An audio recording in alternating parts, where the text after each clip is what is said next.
Synyster Gates from Avenged Sevenfold. Congratulations on everything, by the way. The new release, the Black Rain EP for the Call of Duty Black Ops. You released this EP. It's almost like a Black Ops best of, huh? Yeah, it's our Black Ops only of. Yeah. So tell me, why the multiple collaborations with the Black Ops franchise? Because we've duped some of the most talented people in the world into having our music in their with their creativity. It's absolutely incredible. We couldn't appreciate it more, but we don't know what the hell they're thinking. Yeah, no, we're all good. We're all good friends. You know, that we know the creators, and they're just amazing people. Yeah. And we've just so luckily developed such a great relationship with those guys. You know, and it's they trust us to make stuff that they enjoy and they can use for the game, and apparently we haven't let them down, and we couldn't be more grateful for that relationship. That's dynamite. Well, yeah, your music certainly fits the kind of the action on the video game for Black Ops, so I say it's a nice call there. It's Synyster Gates from Avenged Sevenfold on with us right now. Listen, I'm curious, how does your family refer to you at Thanksgiving gatherings or Christmas time? Do they say, "Hey, Synyster, pass the gravy"? Definitely. Yeah, I have to play in the corner. There's a little stage next to the table. Yeah, it's just all family, you know. And you kind of come from a musical family, right? I do. Yeah, tons of musicians in the family, and some successful as well. So it's kind of like old hat, you know. Yeah. I should be the golden child, but I'm far from it. Yeah. You're kind of the black sheep. Everybody has, done some astute musical stuff, and you're just like the rock and metal dude. I'm the rock and metal guy. Yeah, I'm the flunky. It's horrible. So, Synyster, tell me, take me back to the most recent album, The Stage.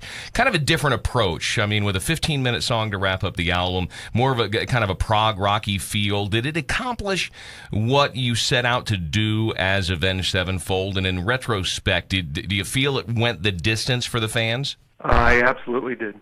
I feel like it's one of our greatest accomplishments, musically, and certainly our greatest accomplishment without the Revs. Yeah. It's so there's definitely ways to quantify success, and so album sales, yeah, not the greatest, but the thing is, it did much better than a lot of the big releases and stuff at the time. It just got flack for not getting number one again, but it beat out all the. I'm not going to name names to sound like a catty child, but sure. But yeah, it did super well, and it was our most highly rated record of all time. I mean, yeah, it was probably the most polarizing, but I think that goes to the territory of records like that. So I am super proud of it. I think that it definitely took us into that realm or atmosphere of basically kind of garnering more respect from our contemporaries.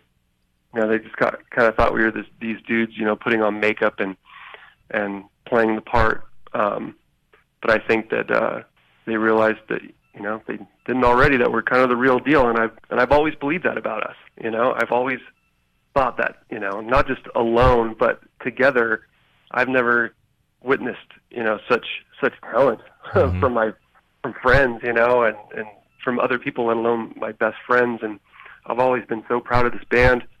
But we've always kind of worked within certain parameters, and we're this or we're that. And this one we didn't. We're like 15-minute song, and not only is it going to be too long, but let's make it 99% instrumental. And I'm proud of us for making those decisions at the height of our career. Yes. Synyster Gates from Avenged Sevenfold on with us right now. Does it, I think you're very, very smart not falling into a trap that a lot of bands do, where once they've had that success, the pressure from the label or from, the people behind the curtain to duplicate that oftentimes makes bands release, the same album over and over and over again. How difficult at the level that Avenged Sevenfold is performing, was that to kind of, make the distinction between, answering to the master of other people or doing something that was really self-gratifying because you were artists, and how the public took it was how the public took it, but you had to do one for you because you didn't want to just write the same record over and over again? Yeah, I think that we've been super lucky that all 4 or 5 of us have been in the same mindset since day one. Yeah. And that's to follow our game plan. You don't abandon ship when things go wrong in the third quarter. Mm-hmm. You stick to your game plan, and you're only as good as your best performance. If you start watering things down or do anything a little bit different than what's coming from a pure passionate place, then you're going to just be a regurgitation of inauthenticity. Mm-hmm. And so we never wanted to do anything like that. We always just want to be ourselves. And if you got a prog record last time, chances are you'll get something a little bit more groove oriented the next time. And we rubber band back and forth. Because we exhaust all of the ideas and all of the passion and all of the work ethic. We're drained after something like that. I mean, we explore what we're into to the very fullest. Mm-hmm. And it's not until, we're crawling on glass, begging for a drop of water that we stop, and so that's where we're at. And I'm sure this new record's going to be completely different. But I think the main thing to do, I think if we learned a lesson, it's to trust the people in your camp a little bit more and let them do what you do. For if their job is to market the record, listen to their ideas, listen to what they think is innovative, listen to, we don't have to wear every hat.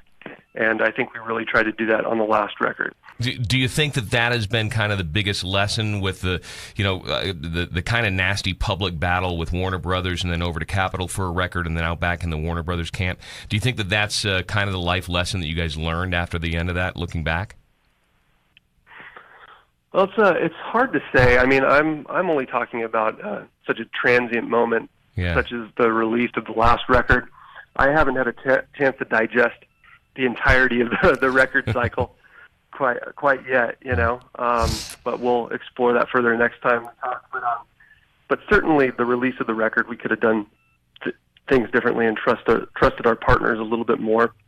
But it was a new place, and they got excited about our passion as well, and thought, surprise release, let's do that. That's crazy. That's just crazy enough to maybe work. How do you feel about that? Sure, let's do it. Those were kind of the discussions, and I think we should have maybe asked more questions. I love asking stupid questions to smart people. It's my favorite thing to do in the world right now, and we definitely didn't do much of that then. And so that's pretty much what I'd change after having thought about it for a moment. No, that's cool. How's M Shadow's voice doing today, man? I know you had to cut a bit of the last tour short a little bit because of, what was it, a polyp or something on his vocal cords?